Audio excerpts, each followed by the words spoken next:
പരശുരാമൻ കേരളം വീണ്ടെടുത്തു എന്നൊക്കെ പറയുമ്പോൾ തൊട്ട് തുടങ്ങുമ്പോൾ അന്ധവിശ്വാസം. ആ നമ്മുടെ അങ്ങനെയാണ് ആൾക്കാർ പലരും. ഇറ്റ് ഈസ് ഒരു ശരിക്കും പറഞ്ഞ ഒരു ആറ്റമിക് തിയറിയാണത്. ഞാനിന്നാണ്ട് അഗ്നിമാരുടെ ബുക്കിൽ എഴുതിയിട്ടത്. പരശുരാമൻ ഭൂമിയെ വീണ്ടെടുത്തത് ഒരു ന്യൂക്ലിയർ വിസ്ഫോടനമാണ് ശരിക്ക്. ഇതെങ്ങനെയാന്ന് മനസ്സിലായത്? അന്ന് കേരളമില്ല. അപ്പോൾ ഈ ക്ഷത്രിയന്മാരെ കൊന്നൊടുക്കിയിട്ട് ഇങ്ങൊരു ദേശാടനം നടത്തുമ്പോൾ തമിഴ്നാട് ഭാഗത്ത് വന്നു. തമിഴ്നാട്ടിലാണ് ലാസ്റ്റ്. അപ്പോൾ അവിടെ തപസ് ഒക്കെ ആയിട്ട് ഇരിക്കാൻ വേണ്ടി വന്നതാണ്. അപ്പോഴാണ് കുറേ അവിടുത്തെ സന്യാസിമാർ വന്ന് ഇങ്ങോരോട് അഭ്യർത്ഥിക്കുന്നു, പരശുരാമനോട്, ഇവിടെ കടലിൻ്റെ അടിയിൽ ചില സ്ഥലത്ത് ചില അമ്പലങ്ങളൊക്കെ ഉണ്ട്, അതൊന്ന് വീണ്ടെടുത്ത് തരണം. അങ്ങനെ പരശുരാമൻ തപസ് ചെയ്യുന്നു. തപസ് ദീർഘകാല തപസ്സായി.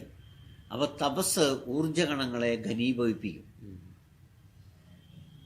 പോയിന്റ് മനസ്സിലാക്കണം.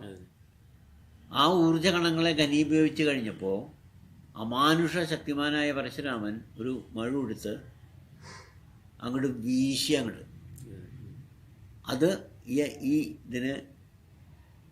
ഈ ഊർജ്ജകണങ്ങളെ ഘനീഭവിച്ച് നിൽക്കുന്ന ഊർജ്ജകണങ്ങളെ ഒരു ന്യൂക്ലിയർ ഫിഷൻ തന്നെ അവിടെ ഉണ്ടായി. മനസ്സിലായി? അപ്പോൾ നമ്മൾ ചെറിയ സുനാമിയൊക്കെ കണ്ടിട്ടില്ലേ? അതിനേക്കാളൊക്കെ 10 ലക്ഷം 15 ലക്ഷം വലുപ്പമുള്ള ഒരു സുനാമി അങ്ങ് ഉണ്ടായിട്ടുണ്ടാവും. ആ കാസർഗോഡ് മുതൽ കന്യാകുമാരി വരെയുള്ള ബെൽറ്റ് കൊണ്ട് പൊന്തി വന്നു. അങ്ങനെയാണ്. അതിന് നമ്മുടെ പുരാണങ്ങളിൽ ഇതിന് ചില ഉപമകളും ചില മനസ്സിലാക്കാൻ വേണ്ടി വരുണന് വേണ്ടി പ്രാർത്ഥിച്ചപ്പോൾ വരുണൻ ഒഴിഞ്ഞു കൊടുത്താൽ ഇത് ഉണ്ടാക്കി കൊടുത്താന്നൊക്കെ പറയുമെങ്കിൽ ഒരു ന്യൂക്ലിയർ ഫിഷനാണ് ശരിക്കും ഉണ്ടായത്. ഒരാൾക്കും നിഷേധിക്കാൻ പറ്റില്ല പരശുരാമൻ കേരളം വീണ്ടെടുത്തത്.